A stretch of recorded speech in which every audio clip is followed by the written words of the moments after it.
AAA game sequels haven't always had the best reputation for being consistently good, but in rare cases there are some that take over the spotlight and actually end up being better than the original. Some of these games have even gone on to become regarded as some of the best games to ever exist.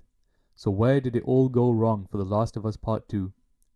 The Last of Us 2013 is widely believed to be one of the greatest single-player story games to ever exist, and I personally believe so. It was my favorite game for the longest time, and it's a cinematic masterpiece. Upon the game's release, although critical reception was positive, the reaction from the community was very negative. Players were forced to play an uninteresting and frankly boring character. One of the most loved characters in the game was killed off in the most disrespectful way possible, and there were many other issues with the game's pacing, story, character development, and more. To analyze the failures of Part 2, let's look at the success of the first game and how it did everything right. The Last of Us was a gut-wrenching, emotion-filled story. It had lovable characters, clean, fresh gameplay, and a brand new twist on the concept of zombies, all artfully entwined in the elegant horror created by the game's soundtrack. The Last of Us was a phenomenon. Viruses were now synonymous with the concept of zombies, and zombie-themed movies, TV shows, and games would all increase in popularity following its release. I won't go into too much detail about the story, since that's not what this video is about, but the story mainly revolved around Joel, a white male protagonist who tragically lost his young daughter at the start of the apocalypse. Against the backdrop of a new grueling world fracturing at the very edges both physically and mentally, he comes across Ellie, who at first was nothing more than a mission to him, a package that he had to deliver. But throughout the game, we see the ups and downs of the relationship between these characters. We witness horrifying moments in which they overcome together, protecting one another from the cruel dark world that had taken everything from them. Joel felt like he had a daughter once again, and this time he will do anything in his power to protect those closest to him. It was easy to get attached to this character. His strong morals and suave attitude were complemented beautifully by the extremely skillful performance of Troy Baker.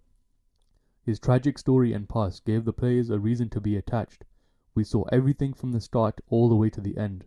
Joel's loss, his pain, his conflict, his fear, his guilt, and it was a beautiful artistic depiction of Joel's story. All of this hard work to create a genuinely lovable character with a complex story would soon go to waste.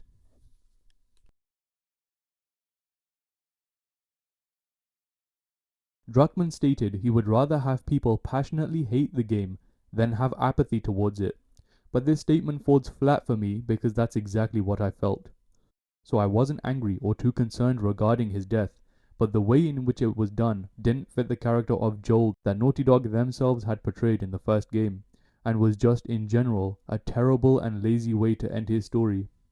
It just left me feeling empty, not angry.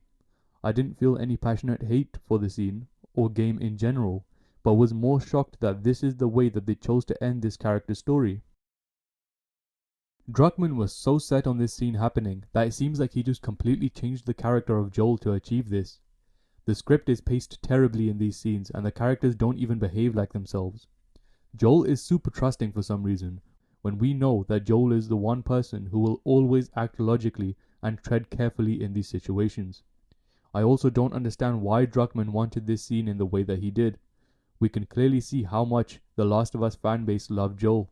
He was a gaming icon, a character that many people loved dearly.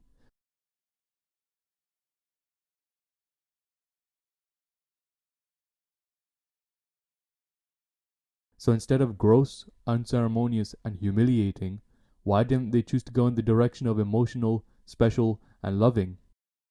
I'm no story writer, but I personally believe that even the scene of Joel singing to Ellie in this game went to complete waste, and instead could have been used as a part of Joel's death at the end of the game. I created a draft for a story that took me about 20 minutes to write, which is going to be at the end of this video, so stick around if you're interested. And what were the consequences for the player regarding Joel's death? You get to play the less charming, female version of Joel for half of the game that the game tries so desperately for you to like, but fails at horribly, since we have no actual reason to like this character. It tries to give you that same sense of attachment like it did with Joel and his daughter's death, with flashbacks to her dad, who we are supposed to see as an angel because he likes zebras. There are many issues with why we don't or can't like Abby. Adding new characters to games hasn't always had the best reception. Let's take Red Dead Redemption as an example. When the game was launched in 2010, the players fell in love with John Marston and his character, since it was a well-written character with clear motives and intentions that the player can follow along with. When a sequel to this game was announced in 2016, public reaction to finding out that there was a new main protagonist that the game and story will revolve around wasn't positive. People had no hope that the game would do well without having John as the main character. But the game came out, people played it, and the rest is history. The reason why the addition of Arthur was so effective was because of his character development. He had an entire game dedicated to showing his interactions with the gang, with John, his personal problems, his ups, his downs, and ultimately his downfall and redemption.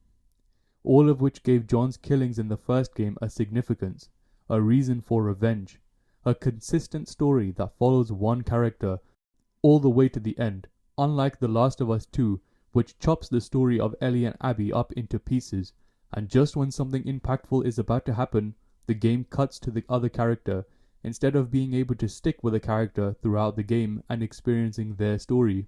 The progress is reset after every 8 hours of gameplay, whenever something worthwhile is about to happen. There is no consistency in the depiction of these characters' stories. In good writing, the two stories would be working together to harmonize in a way that makes the plot more enjoyable for the player. Instead, Ellie and Abby's stories conflict with one another, trying to show us the perspective of both characters, but in doing so, we see the death of Ellie's friends, and then the death of Abby's friends. Then we see emotional scenes of Ellie, then emotional scenes of Abby. These bits of high-intensity scenes, followed by absurd cutoffs to continue the story of the other character, lacks the depth needed to create a sense of meaning for the player. Instead, you feel like a parent, tired of listening to a pointless argument between their two children about who should be punished for something that we don't care about.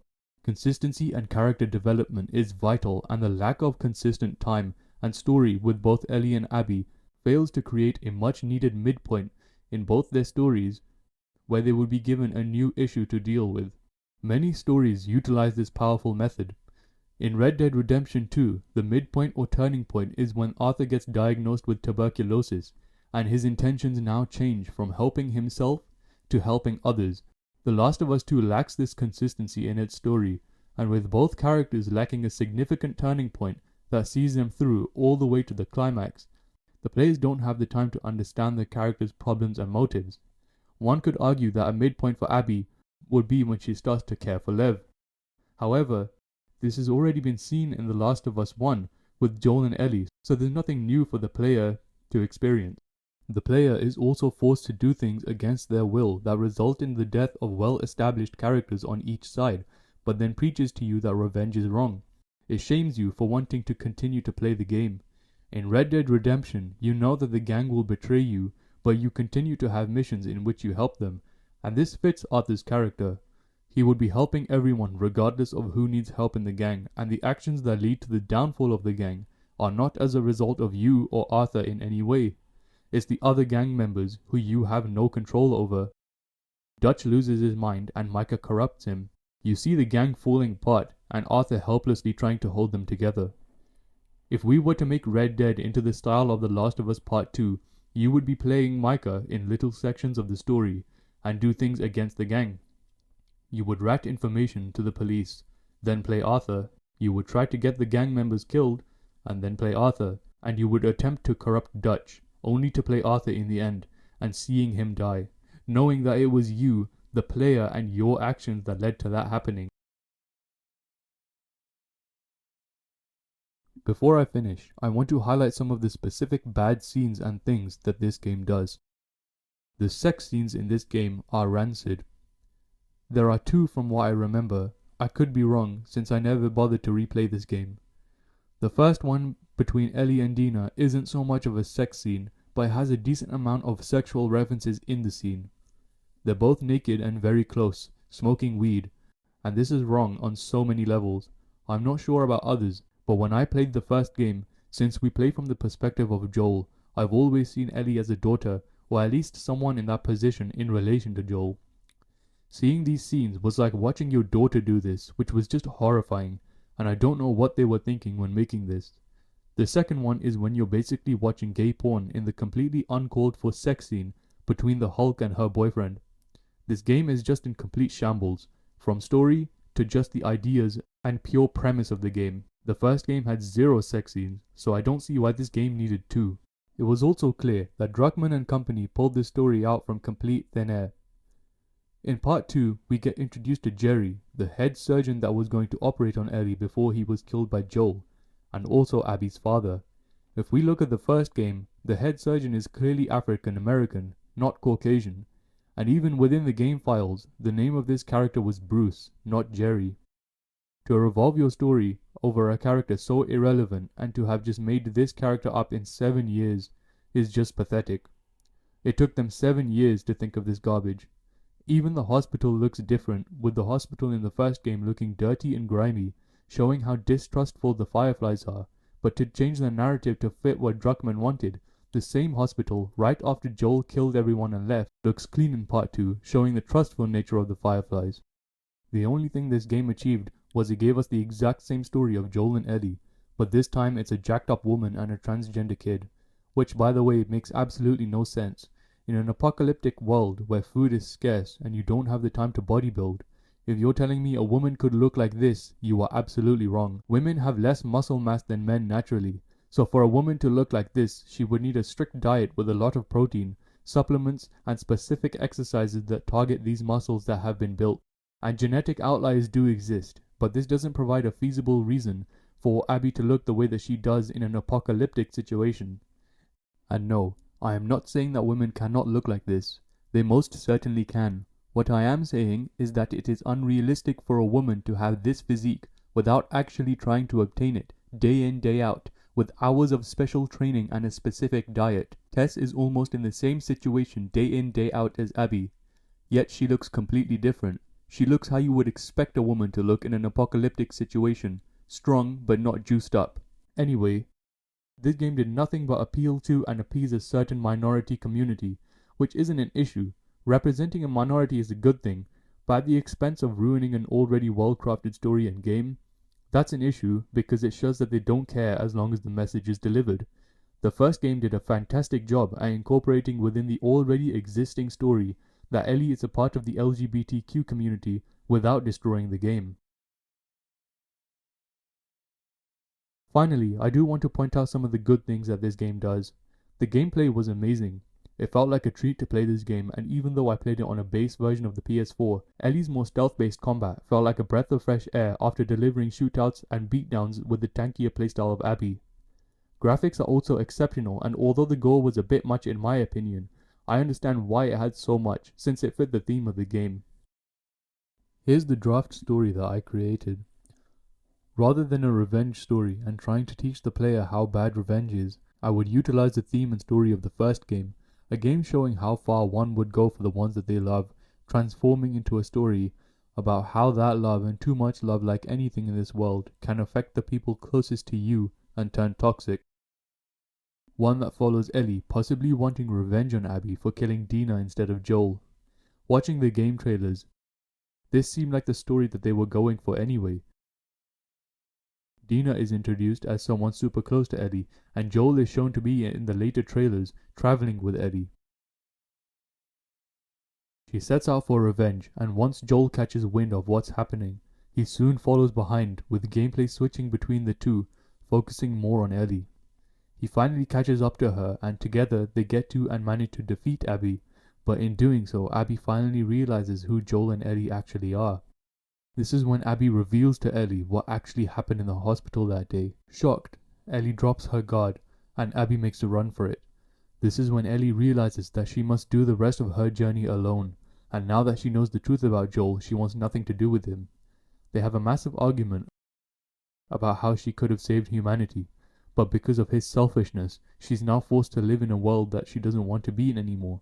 Seeing the death of her loved ones that could have been living normal lives, She feels responsible for the entire apocalypse in a way. She leaves to go back to Tommy's. When she goes over the hill, she sees the village alight in the night. Abby and her gang went to war with Tommy's place. Ellie rushes in, and after fighting and struggling to push and scare Abby's forces away, she finds Tommy on his last breath. After giving her important information regarding Abby and her location, he asks to see Joel one last time. Ellie sobs silently as the fire rages around them. Tommy understands that Joel isn't coming, so he quietly mutters to Ellie, "Tell him I'll see him soon." Burning buildings melting to the ground as the scene cuts to black. Ellie sets off on a mission to kill Abby on her own. Gameplay sections of moving through the infected and other human factions see her killing Abby's friends one after another, gathering information as she moves on. Just before she goes into one of the last areas, Joel reveals that he is there and has been tracking Abby ever since she escaped. Ellie looks at him in disgust. Although in his eyes Joel is doing the right thing by wanting to help Ellie, his love for his daughter pushing him onwards to get revenge on Abby for killing Dina, but in doing so he missed his own brother's death. She informs him that Tommy is dead, and he wasn't there. He wasn't there to be with him in his last moments, too busy on his own crusade. Joel is broken upon hearing that Tommy is dead. He sits down and reveals to Ellie that he doesn't have much time left either. Ellie exclaims that she doesn't want to hear all of this emotional bullshit, but Joel reiterates that he has very little time left because he has a tumor in the brain. Shivers run through Ellie's body. She suddenly realizes the weight of the words that have come out of Joel's mouth. Joel starts to try to justify his actions, calling himself selfish and greedy and a bad person, and how he deserves Ellie's hate when she interrupts him with a hug. Something Joel hasn't felt in years. They embrace as tears run down Ellie's face and she mutters, "I don't want you to go," into his chest. Joel can do nothing but console her, and he urges her to do this together and use whatever time that they have left together, looking out for one another, making sure that they have each other's backs. They continue to Abby and finally reach her. Ellie approaches her alone, and eventually Abby overpowers her. But suddenly Joel comes to her rescue, and in the battle gets heavily injured himself, but opens up a window enough for Ellie to get inside and kill Abby. They eventually return home, limping through the sea of honey-colored wheat fields, making their way back to Tommy's. Joel's old beaten body finally gives in, and he falls. Ellie runs over to catch him in her arms.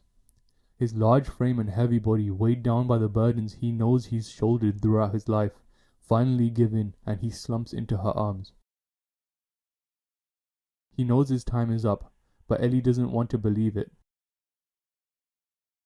Almost as if he is trying to console her, like a father would sing his daughter to sleep, to make her known that she is safe and everything will be okay. He takes this one opportunity to finally sing her a song. He musters up enough courage to get a few words out, and as the strength in his voice slowly fades, Ellie takes over, assuring him that she will proudly finish what he started. She will be the extension of him until the day that she dies, much like a daughter would for her father. And upon hearing Ellie's voice, Joel dies peacefully in the warm embrace of his daughter.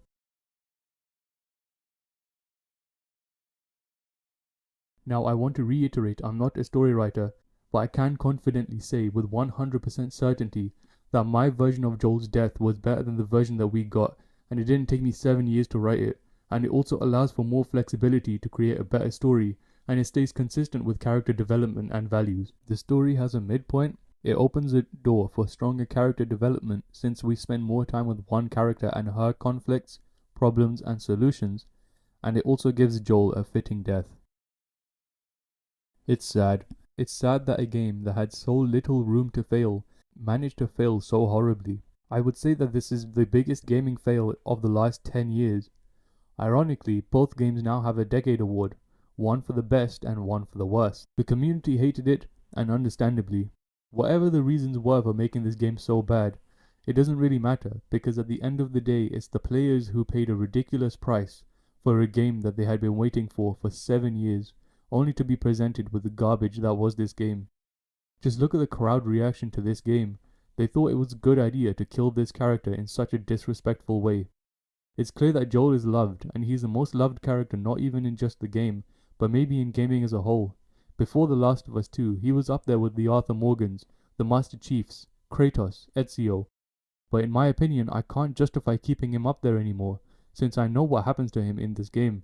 If you agree or disagree, let me know. I'd love to read your thoughts. If you enjoyed this video, then please like the video and maybe even subscribe. If you have any ideas for a topic, feel free to let me know in the comments. Thanks for watching.